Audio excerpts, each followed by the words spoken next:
Tony, Marvel Strike Force is a game of resource management, and everybody out there that wants to get some Silver Surfer milestones, they probably want to use the same resources on characters for Dark Dimension 4 and for the Doom Raid. So guess what?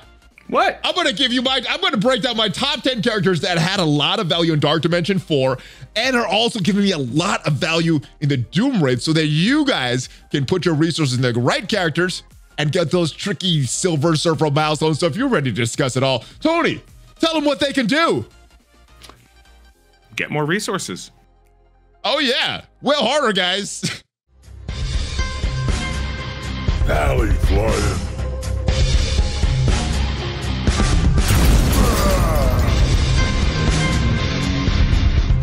Oh, what is up, Valley Maniacs? Welcome back to the ValleyFlyin channel. Today in studio, we got my brother Tony Scungili joining me, and we are talking about the best characters that are overlapping in Dark Dimension 4 and the Doom Raids and still giving a lot of value. What is up, Tony? How are you? Man, I'm struggling in Doom Raids all the time. Well, hopefully these characters will help you not struggle a little bit. And welcome to the studio. First time in here, brother. So how are you liking the new digs? So I like the new studio. There's a lot of yellow light around, but it seems to only be affecting me. That's weird. It's only on this section. Yeah, we got some natural light on this room. section. Yeah, we got some special gels here for you. Yeah, it's all right. And what's the name of this studio? Like, what do you call it?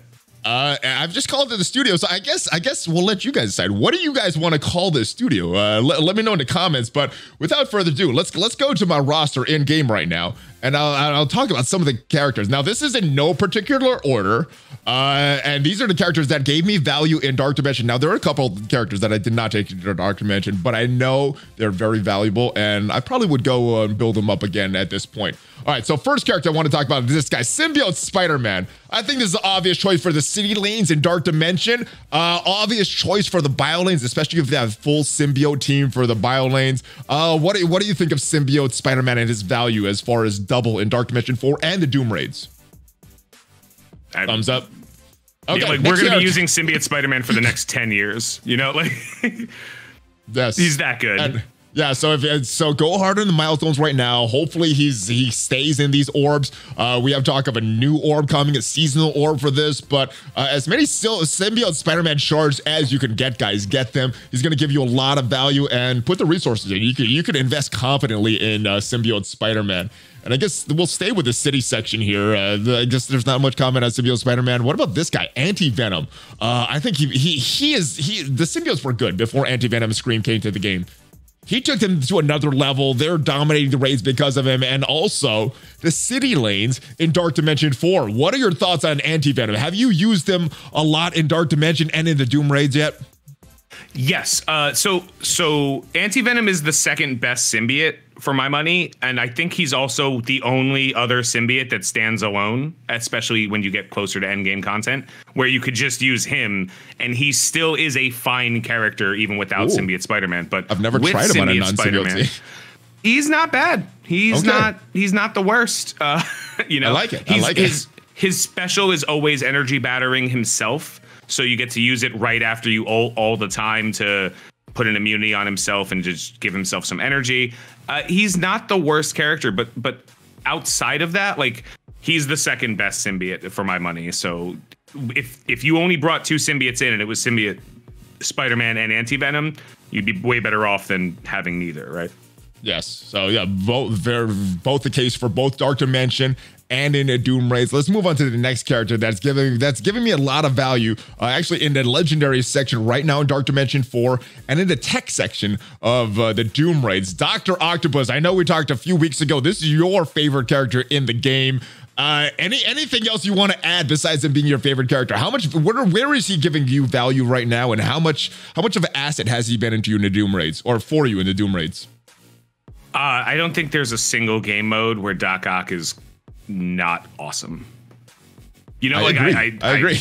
Like in Doom Raids, he's so the thing is, I don't really get to do too much of the tech. I have a very specific tech team for Doom Raids, so they are using Doc Ock no matter what. That team? Of course he is. The your guys can't get offense down is probably one of the low-key best passive abilities in the game right now. So just avoiding that, avoiding just any character not being able to get offense down can really make the difference, especially in the tech lanes where you have so many characters who need to pull off some good damage, like, for example, Ghost being one, if you're using Ghost, or Ultron, or if you will have Doom, you know, Doom. So just not being able to offense down, especially on some of the middle nodes, really, really important. And I just...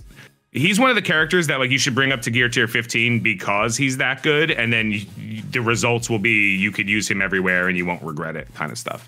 Yeah, I mean, we're talking specifically about Dark Dimension 4 and Doom Raids, but I'm also using this guy in Arena. I'm using this guy in War. Well, he's more of a War defense right now, but yeah, gets wins sometimes still on War defense. So, and then Blitz, it's whatever. So yeah, every single game mode I'm using Doc Ock, so a lot of value, a good return on your investment if you want to invest in Doc Ock. Next character I want to talk about that's giving you a lot of value in Dark Dimension 4 is this character, and we're sticking with the tech lanes here. MINN-ERVA. Also very valuable in those cosmic lanes. Any thoughts about MINN-ERVA? Agree, disagree? Is there another tech character that you would have put in her place? I know we mentioned Ghost here. Ghost is not on my tech section, by the way, but she's very valuable as well, and was very and one of the great characters for Dark Dimension 4. But I think MINN-ERVA goes a little bit better than Ghost as far as the tech section. What are your thoughts on MINN-ERVA over Ghost? Well, for Dark Dimensions in general, MINN-ERVA has proven that she's one of the best options at all times. When it comes to correct, different strokes for different folks, and also why wouldn't you use both if the option, you know, like they're both amazing. So like especially if they go after each other, you know, like MINN-ERVA puts bleed stacks, she doubles the bleed stacks, and then 25 or 35% of their opponent's health is just gone. So they work very well together. They work very well separately. They both do amazing things. There is one thing I do want to mention. MINN-ERVA is... I always say this, MINN-ERVA is always better for content where you're generally stronger than what you're doing. So if you're killing a lot of characters on the nodes, MINN-ERVA is great because her passive heal is going to be going off all the time. Mm-hmm. If you're not, then the character that kind of stands out as a little bit of a better option would be Shuri. Or you could do what I do, which is kind of a little spoiler, but use both. Use MINN-ERVA and Shuri on the tech lanes.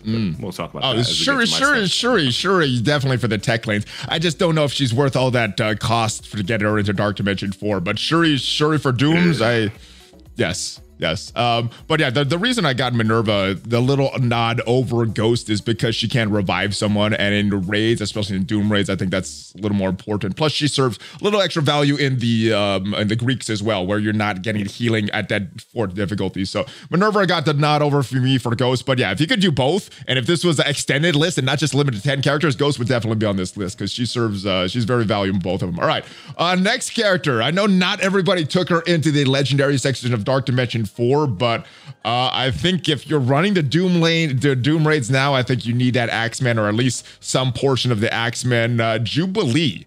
Maybe a little questionable choice for Dark Dimension 4, but because you're also going to get a lot of value later on with this team, I think this is a great double character. What is your take on Ghost? Excuse me, not Ghost. Jubilee. I think Jubilee is an amazing choice for Dark Dimension 4. As for a lot of times, a lot of the people who finished it first did it a little bit before Jubilee was available. But as you can track now, you could see more and more people were bringing in either double Mutant, Phoenix, and Jubilee, or Jubilee was the 5th character they brought in for maybe the 2nd run. The blind on basic, even at 70%, you know, is still an insane ability. You know, that means that whenever she's out of energy, she still has a chance of just blinding somebody. So that's a huge value, especially in those later fights. Now, obviously not everybody has Jubilee. She's a legendary character. That said, if you are planning on bringing in a certain number of mutants, I wouldn't regret planning Jubilee for the first run of Dark Dimension 4, just because as far as other content that's currently in the game, she's like the best option for it. You know, anytime, if you can use her in any raid, or the Astonishing X-Men, in any raid, you will use them. They are the best option for it. And because of that extra value, and because she actually is useful in Dark Dimension 4, yeah, like she's almost a no-brainer. The only reason we're not talking about it more frequently is she's the most recent legendary, so not everybody has her, you know? Now I do like that full Axemen team. I don't know if I recommend a full Axemen team for Dark Dimension 4, so I'm not going to go with another Axemen for my second choice for the mutant lanes, but I'm going to go with this guy, Mr. Sinister. That clone mechanic, so valuable in Dark Dimension 4, and a lot of times there's a node right before that main boss node that for some reason I'm not able to one-shot with my Axemen, so I go in with the Sacrifice team. Sinister is on that team. There's a few other characters on that team that just destroy that node and make it possible for my Axemen to go in. Sinister's getting a lot of value for me in the Doom raids right now, and it is pretty much an MVP in the global lanes of Dark Dimension. So, Mr. Sinister, are you using him now in the mutant lanes, or are you just going full Axemen? I don't go full Axemen. And I don't think it's a right or wrong choice I'm making. I think it's a choice of necessity. My Sinister and my Emma are super invested in. I've had them for longer. Whereas my characters, specifically Iceman and Kitty Pryde, they're both 5-star. They both have 5 reds on them. But the gear, we talked about at the beginning of this video, the gear is tight, and I don't have that much mutant gear, let alone orange mutant gear, to bring them up high enough to make a major value. So what I do is I use Sinister and Emma with Bishop, Beast, and Jubilee towards the ends of the fights. Okay. And that Sinister clone, some of the nodes have a really good Sinister clone target. So if you go in knowing that you're going to clone with Sinister when he gets his turn, you probably have a reasonable, and Bishop's going to have taunt, you know you're going to be able to get that clone off, and then you're going to have a better experience. So that's what I've been doing. That's a good point about Sinister. To me is, that's a good point about Sinister, because if you know there's a character down there that you want to team that you can clone, maybe you bring Sinister to clone that character, and then you get an extra character on that team. So I might maybe go almost all Axemen and clone that Bishop on the node that I'm struggling with. Maybe that's going to work. There's also another difference. I notice you have Striker on your Sinister. I have Healer. So my Sinister doubles as a... I upgraded both. I switched between what content I'm doing. So. Like my Surfer. Yeah, my Surfer has 3 maxed out right now. I'm like, whatever, it's Surfer. He'll figure it out. All right. So Mutant, I'm recommending Mr. Sinister, but there's a lot of other good characters. The Axemen just alone work very good in the Doom raids, and I don't think they're that as good as characters because you can't combine them in the Dark Dimension. All right, next character I want to talk about that I took into Dark Dimension 4 that's giving me double value. In the tough skill lanes, there's not a lot of great choices for skill, but one character in skill that's giving me a lot of value in Dark Dimension 4, in addition to what I'm doing in the skill lanes, is Proxima MINN-ERVA. Basic clears positive effects, ultimate stuns, and then you got offense down with their special. Just provides a lot of healing, a lot of damage as well. Are you using Proxima MINN-ERVA in those skill lanes, or have you used her in Dark Dimension? I test yes to both. Okay. I test her out more in skill lanes than anything else. I've tested her with Corvus. I've tested her as a solo character. I think she has a lot of control, but the biggest issue I've noticed with skill is they dramatically lack damage. I time out in the skill lanes with all my characters at full health, or marginally full health, especially that first node that has like blob and stuff on it. I time out on those nodes with 130k full team, of characters. Cool. They just don't have the damage output. Okay. At least outside. So you have ZEMO, right, as a good character. There's a bunch of decent characters. But Proxima is very control-y, but she doesn't actually have a ton of damage. Corvus does, and if you use Corvus and Proxima together, you get that bonus, like, whenever they basic, they assist each other. And that's a huge damage output, but Corvus himself is kind of weak. So Proxima has that stun. She's got a great control setup. If you're using her with Corvus because you've worked on the Black Order, you'll get some value out of it. But overall, skill just seems to be lacking that output of damage that some of the other nodes seem to have no issues with, specifically like the Mystic, the Tech. She seems to be the big damage dealer for me, but there's a lot of control with skill, a lot of stuns, blinds, there's a lot of just control, and then you got Night Nurse with the healing as well. So for lack of better options, I think she's one of my picks. Character, she's one of my picks. I mean? Yeah. Like, that gave me that I took into Dark Dimension. So, all right, now Shield Trooper. Now I did not take ZEMO into Dark Dimension. I was deciding between ZEMO and Black Widow. Black Widow, I think, was a little cheaper, so I ended up taking her.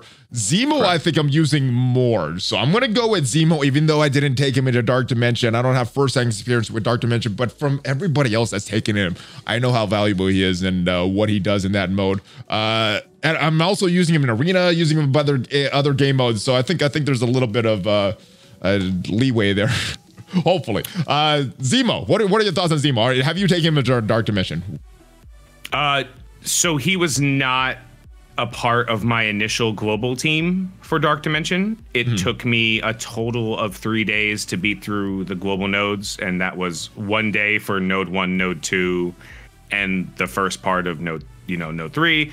The second day to set up node 3 the way I wanted it, and the third day to do the 60 million damage that the rest of the node took.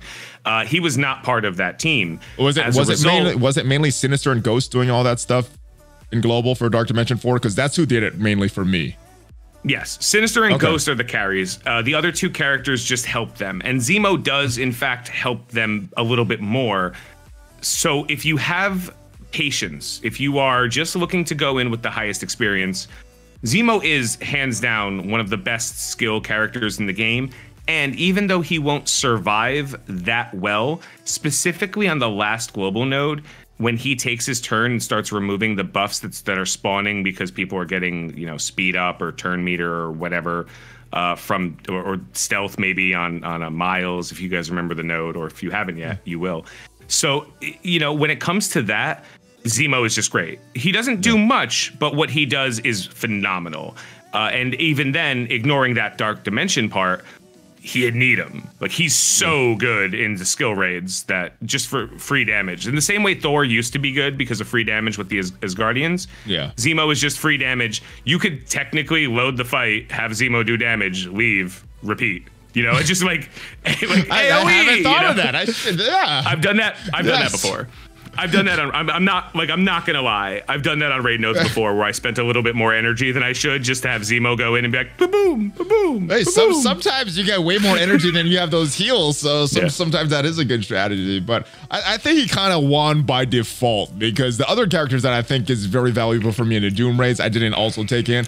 He's very expensive for Dark Dimension, so I didn't recommend Red Guardian for skill just because of his cost. But as far as the Doom raids, yes, helping out a lot. The other character is helping a lot of Night Nurse. I don't know how much she's helping in the city section of Dark Dimension, but as far as Doom raids, yes. So ZEMO kind of won there by default, but yes, let me know your thoughts if you've taken it to the global. All right, another character that's kind of there by default because very, very valuable, and I know she's very valuable in the Dark Dimensions because everybody says it takes days, even weeks off of the Dark Dimension run in Cosmic, and it is Hela, and it's not just Hela you're getting Hela and Greg. Have you invested those 90 Gear 15 pieces for her in Dark Dimension? Because I think that would be the only negative against her in Dark Dimension, and every other game mode solid.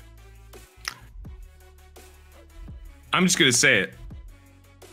The amount of time you save by not getting that last piece, because that's really the major difference between Hela and the people that are competing with Hela, which is like, Silver Surfer. Is he 72, 54? I think he's 72. He's less than Hela. The time that you're going to save by just bringing in Surfer over Hela or anyone over Hela is not equal to the time you're going to save.